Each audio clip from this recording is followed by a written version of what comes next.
Yes, you. Don't scroll. Do you really think old American trucks are just rusty boxes? Back then, you had no idea what was happening on American roads. These monsters looked like they were built by engineers who were told, do it however you want, the budget is endless. Enormous faces, insane cabins, shapes they simply wouldn't dare make today. And these aren't concepts, these actually drove, they actually worked, they actually scared people on the highway. Watch to the end, the last truck feels like a car from a parallel universe. If you enjoy such wild finds, like it, subscribe, because it only gets worse and weirder.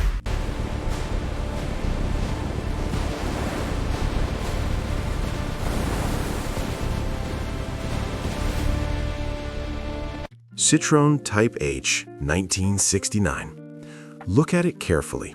This isn't a refrigerator on wheels or a garage hack. This is 1969 France, and you're looking at one of the strangest trucks ever produced. When I first saw it, I thought, who even thought of making a corrugated body? It looks like a tin can. But that's the whole point. Those ribs aren't for aesthetics, they're for strength. The French simply borrowed an idea from aviation and said, let's make a workhorse that's tough to kill. And the most interesting thing is that it's front-wheel drive. In the 60s, while others were making classic rear-wheel drive vans, Citroën went their own way. Low floor, easy loading, tons of space inside. Perfect for delivering bread, tools, and furniture. But the exterior, it's not about beauty at all. It's about, I don't care, I'm working. The narrow front end, the round headlights, that strange nose, it's as if the car is slightly offended by the world. And yet, it has a certain charm. It's not trying to be cool, it just is. Imagine the streets of Europe in the late 1960s. Small cafes, narrow roads, and this metal box rolling along the cobblestones loaded with baguettes or crates of wine. It's not fast, it's not powerful, but it's real. And here's what strikes me most. It took almost 35 years to make. If a car lasts that long, it means people really needed it. Not hype, not fashion, but pure practicality. Today it looks strange, even funny, but back then it was a working tool that fed families, and there's something respectful about that. And tell me honestly, would you want one for your collection or for a coffee shop on wheels? Because I look at him and I understand. He's strange, but it's impossible to tear myself away. Now that's a completely different vibe. If the previous truck was a strange design, this one is like a walking cartoon character. Look at it, a narrow high front end, round headlights like eyes, a nearly vertical cab. It looks like it's about to blink and say something. And the funniest thing is, this isn't a show car, not a concept, not a rare prototype. This is a regular working milk truck from the 1950s. Divco built these trucks specifically for delivering milk to neighborhoods, and that was the whole idea. It had to be as convenient as possible for frequent stops. The driver could literally get out, drop off bottles, get back in, and continue on his way. No rush for speed, just efficiency. And here's what's cool. Its silhouette is unmistakable. It's small but tall, short but massive. The wheels are almost at the corners of the body, making it look like a toy. But in reality, it's a true urban workhorse. Imagine a morning in an American suburb in 1955. It's quiet, dawn is breaking, and this strange van slowly rolls down the street. The sound of the engine isn't frightening, but rather somehow cozy. It evokes not the road and long-haul driving, but home, breakfast, and bottles of milk by the door. And yet it looks so unusual that today it could easily be mistaken for a custom truck. But no. It's a production vehicle built for years. Hundreds of companies bought them because they actually worked and made money. And the most interesting thing is that today, a truck like this attracts more attention on the street than any modern truck because it has character. It's not aggressive, not mean, not brutal. It's just alive. And tell me honestly, if one of these drove past you today, would you even realize it was a real American work truck and not a movie set? Reo Speed Wagon, 1948. Now that's true American post-war character. 1948, the war's over, the country's starting to rebuild, and these trucks are hitting the roads.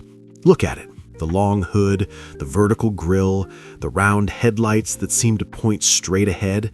No unnecessary curves, no gloss. Everything is simple and to the point. It's not about style, it's about work. The name sounds like a rock band, Reo Speed Wagon, but in '48, this was a serious truck that hauled everything. Building materials, equipment, groceries. America was growing, and trucks like these were its backbone. I like this honesty about it. It doesn't try to seem futuristic, it doesn't play the monster.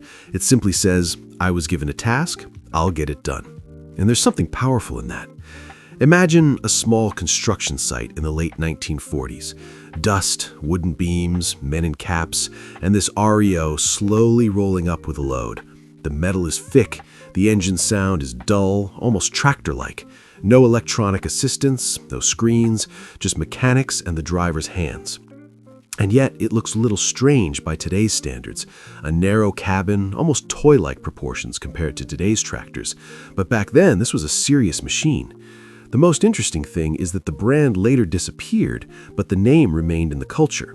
And so you look at this truck and understand this is a piece of history that truly moved the country forward. It may not be the craziest on the list, not the most futuristic, but there's something captivating about it, a sense of an era when technology was crude, simple, and honest. And tell me honestly, could you get behind the wheel of such a vehicle today, without power steering, without comfort, and just go on a trip? IFA W50. Now this is a completely different world.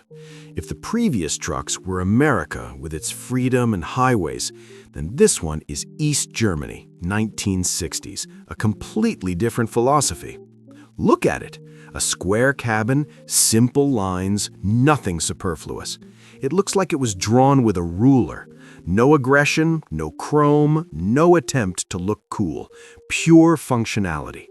The IFA W50 isn't about style, it's about getting the job done. It was made for construction, the army, and agriculture. The same truck could haul bricks today, soldiers tomorrow, and grain the day after. Maximum versatility. And what's strange about it to the modern eye is that it's simultaneously small and serious. The cabin's proportions are almost toy-like, but it stands firmly. The wheels are large, the ground clearance is high.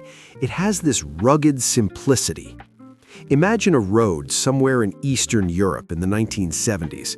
A dusty highway, a gray sky, and this IFA, fully loaded, slowly crawling forward. No amenities, noisy, bumpy, harsh. But it goes, and it will go. It wasn't designed to please, it was designed to serve. And that's precisely why it looks so unusual today.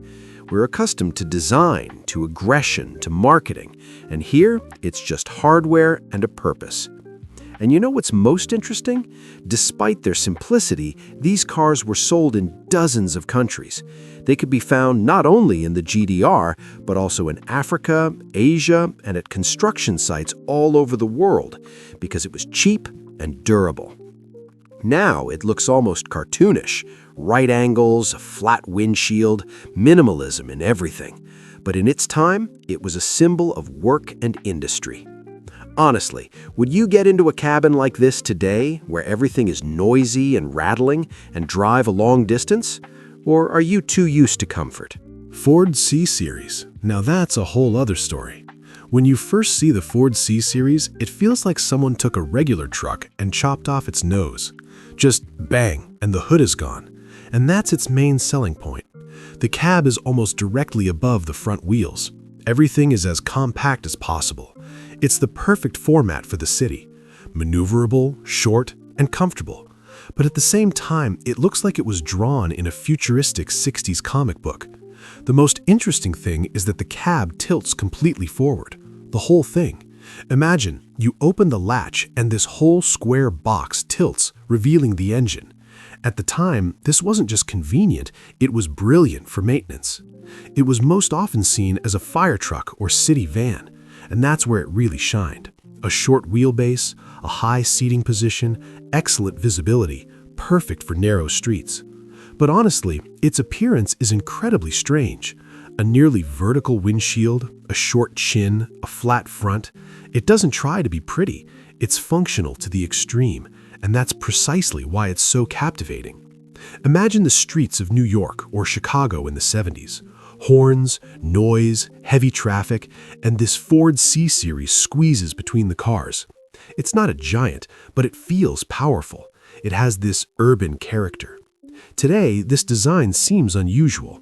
We're used to long hoods and aggressive shapes, but here everything seems assembled from straight lines and common sense. And you know what's coolest? It's been produced for decades virtually unchanged. Because if something works, why change it? So the question is, does it seem strange to you, or on the contrary, stylish in its own way? Because personally, I look at it and realize this box has more character than many modern trucks.